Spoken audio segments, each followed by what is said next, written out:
we are here at the almighty sum all odd Fibonacci numbers. This one is a boss battle, in my opinion. And if you haven't tried your hardest at this question, I really highly suggest I rate these in the comments in the videos, but I really implore you to think about this problem, try to break it down into tangible steps, and really take some time to wrestle with it. Because you don't just want to give up a boss battle to some walkthrough on YouTube, just throwing in the towel just like that. So go off, make sure you've done this if you haven't already. I'll be waiting here. Okay, back? Great. So let's tackle this problem. We need to return the sum of all odd Fibonacci numbers up to and including the past number if it is a Fibonacci number. There already seems to be a whole lot of different conditionals here. For example, this gives our good example down here. It all makes sense. So for this one, as I implied before, we need to break this down into some tangible steps.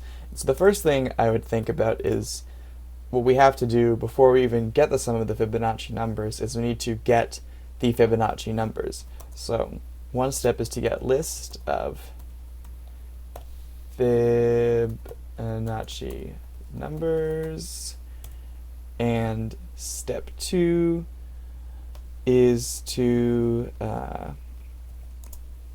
step two would be to really do a few things. Yeah, return sum of all odd numbers, which is really a two-step process, but these are the two larger steps, and I'm breaking them up this way because I want these to be two different functions. For me, that's a little more organized, and it takes my mind off of the larger task and into more manageable tasks. So the first thing I want to do is get a list of Fibonacci numbers up to and including the number that's passed if it is a Fibonacci number. So let's just write this function out first. I'm going to say fibs up to, and then whatever number we pass in as our parameter. So the Fibonacci sequence starts with 1 and 1, and each one after that is the sum of the last two numbers. So this right here is our base case. So I'm going to start with just hard coding this part in, that if our number is equal to 1, we're just going to return the array of 1 and 1. Otherwise, it'll get a little more complex, and we can kind of build off of this small list of two numbers. So if we're past this, we need to make this into a list. Let's make that into a variable. So our list equals that same array, because that is the base that we are working off of. Now, to build on this array, we're going to need to make a variable. I'm going to call it next. What is the next iteration of this array? Well, if we think about the length property, we can start from the end of the array and go backwards. So we want to start from the very last number and the number that's second to last. In this case, it's these two here, but you know once we get more, the next one's 2. We want to access these two variables, which is length minus 1, because remember that arrays are 0 indexed, and length minus 2, so which will access these two here. And whichever two numbers are all the way at the end, our length property will do that. So we have list of index, list.length minus 1. That will access the very last number in the array. And we will add that with list of list.length minus 2. And how many times do we want to do this? Well, we want to do this until our number at the end of the list is equal to the number that's passed in, or if the number would surpass it, we want to stop at that point. So this is actually going to go in a while loop. Now that we have this next here, let's make a while loop. And I'm going to make this while true, which is technically an infinite loop, but we will put our own break case in the middle. So while true is totally fine to do, but just be very careful about your practice with it and make sure that you have the correct logic in it so that you don't start an infinite loop. So we have this variable next, which equals the next Fibonacci sequence. I'm going to go ahead and get this back to our base case there. I just noticed that. So now we need a conditional. A conditional will be, what are we checking for?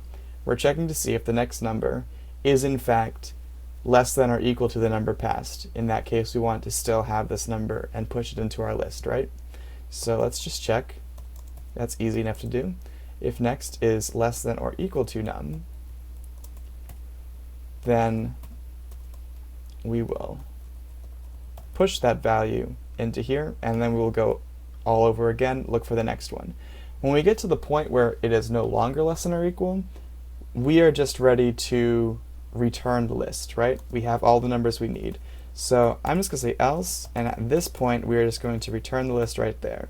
There's nothing else we need to do. Now let's just try running this real quick. I'm going to change this down here to fibs up to, and I guess we'll keep 4 there. Run that. We have 1, 1, 2, 3. That looks accurate. If we put a 3 in there, we should get the same result because this last one can be including the number that's passed in here. Let's look at that. It's the same result. Looks like we're doing pretty good. So now that we have this, we can easily use this function inside here. This is an example of higher order functions, or functions that invoke other functions. We can use this fibs up to num in here to generate this list and just go from there. So let's do that. Let's bring our list in here as well. We'll use the same variable, var list, but this is the local variable in this function. Var list here equals fibs up to, and the local parameter that is passed in here as well. And now to get our sum here, we can do 2 things. We have an array, so we can actually use some really powerful array methods, or we can use the for loop. I'm going to start by using the for loop and demonstrate that for you so you can see the whole logic into it, and then I'm also going to show you the array methods, because if you've been starting to learn about array methods, it's great practice to see them in different circumstances so you can see just how useful they are. But first of all, to have our for loop, we're going to have our total. We'll need this to keep track of our actual sum, and we'll just go through the array for, not a car, var, we're not driving anything here, var I equals 0. I is less than list dot length, I plus plus, our usual suspect there, and we need to check if it is odd. So if list of I modulo 2 is equal to 1, then that is indeed odd. So then we will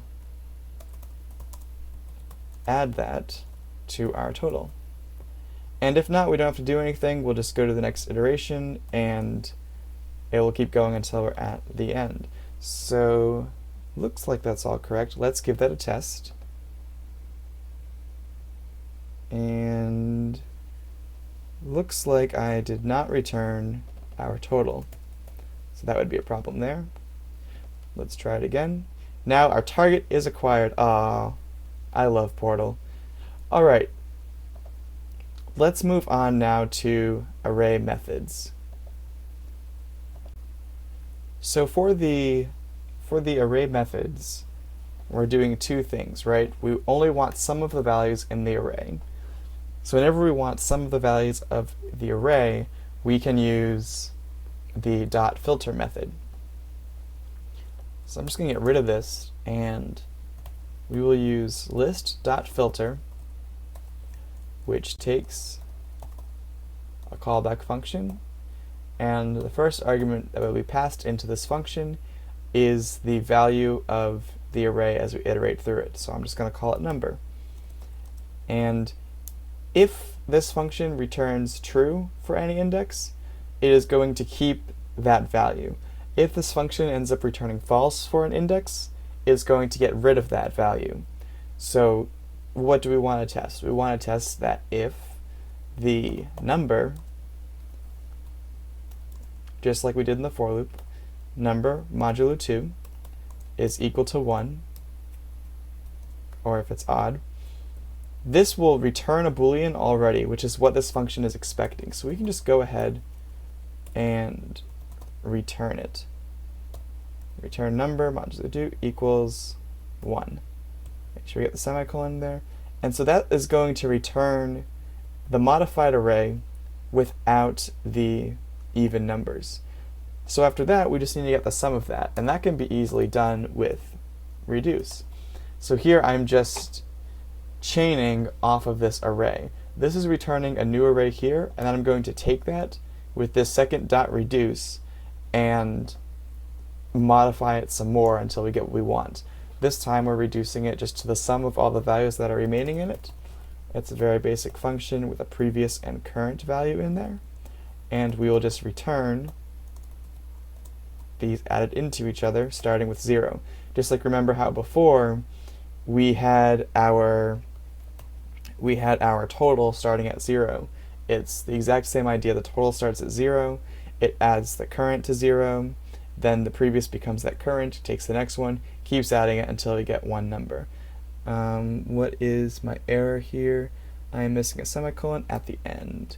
And since that here will just return the copy of the number that we want, we can just go ahead and return this entire thing, which is very fun and fancy to do. You want to be careful doing it too much. It's not always the most readable.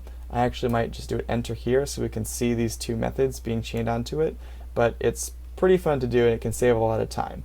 Let's try running this here, and our target is still acquired. So those are two great ways to deal with this mini boss, this boss battle of an algorithm.